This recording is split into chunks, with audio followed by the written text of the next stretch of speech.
You look around the world right now, and what do you see? Conflict, inflation, just a lot of uncertainty. But then there's this one major economy that seems to be a beacon of stability and growth. Yep, we're talking about India. Today, we're going to unpack the story of its economic resilience and, what that might mean for everyone else. So let's dive in.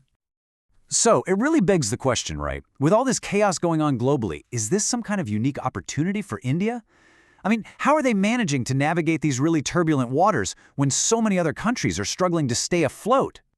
And wow, the contrast it's pretty stark.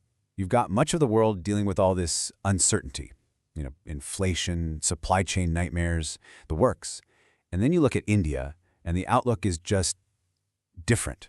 We're talking resilience, stability, and a really strong growth forecast.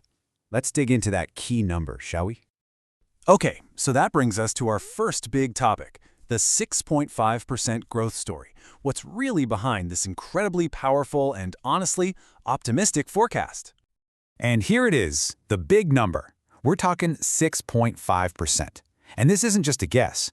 The influential rating agency Moody's is projecting a consistent 6.5% annual growth rate for India all the way through 2027. In the kind of economic climate we're in today, a number like that, it's not just good, it's a massive, massive vote of confidence.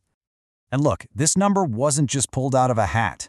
All this confidence, it's coming from some really solid fundamentals. A senior economist over at Moody's points to two main things. First, strong domestic consumption. That's just people inside India buying stuff, goods, and services. And second, really strategic government investment in the country's future. Okay, so let's break that down into three clear pillars. First up, robust domestic demand. I mean, think about it. With over 1 billion people, India has this huge internal market that acts like a powerful buffer. It means the economy isn't as reliant on shaky global exports as a lot of other places. Then, number two, a massive push on infrastructure spending. And third, there are these ongoing structural reforms that are just making it easier to do business there. These three things together, they're the foundation for that 6.5% forecast. But of course, it can't all be smooth sailing, right? No economy is an island. So to really get the full picture, we have to look at the challenges. And that brings us to the big risks that could threaten this whole growth story. We're talking about the global headwinds. And probably the biggest one of those is geopolitical risk. It sounds complicated, but it's pretty simple, really. It's the threat that stuff happening way over on the other side of the world, conflicts, trade fights, whatever, can create very real, very serious economic problems right at home. So you might be wondering, how does that global risk actually hit home? Well, for India, it means they're facing wild swings in prices for essential stuff they import, like crude oil. It means potential chaos in their supply chains. And it means having to deal with the whims of investors who can get spooked and pull their money out. These are definitely serious challenges. Which naturally leads us to maybe the most important part of this whole story. See, India isn't just crossing its fingers and hoping for the best. No way. It has a proactive playbook, a real strategy to defend its economy. Right at the heart of this defense is the Reserve Bank of India. That's their central bank. Their whole job is to manage the country's money. Think interest rates, the money supply, all that stuff. And after their latest big board meeting, their whole strategy can be boiled down to two words: vigilance and agility. Basically, they're watching the global situation like a hawk and are ready to move fast to keep things stable. And they're not being shy about it either. That commitment is crystal clear.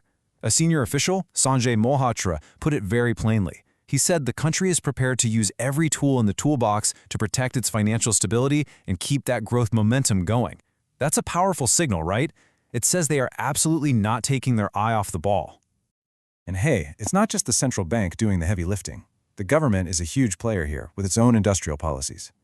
It's like for every challenge, they've got a specific response. Worried about being too dependent on imports? Boom, you've got the Make in India initiative. Worried about supply chains breaking down? Okay, they've got these production-linked incentives, which are basically cash bonuses for companies that make more stuff inside the country. It's a really targeted, super strategic way to build up their own self-reliance. Okay, so what does all this add up to? Let's put all these pieces together and take a look at what we can call India's resilience formula. The formula is actually pretty straightforward when you lay it out. You take one vigilant central bank, you add a government that's totally focused on growth, and you combine them with a really dynamic private sector. What do you get? Well, you get this synergy that creates a super strong foundation for both stability and growth, even when the rest of the world feels pretty chaotic. And that leaves us with one last, pretty fascinating question to chew on. We've seen the strategy, we've seen the results, so the big question now is, could this proactive resilience playbook that India is using become a model, for other developing economies that are trying to find their way through this exact same era of global uncertainty? Definitely something to think about. Thanks for tuning in.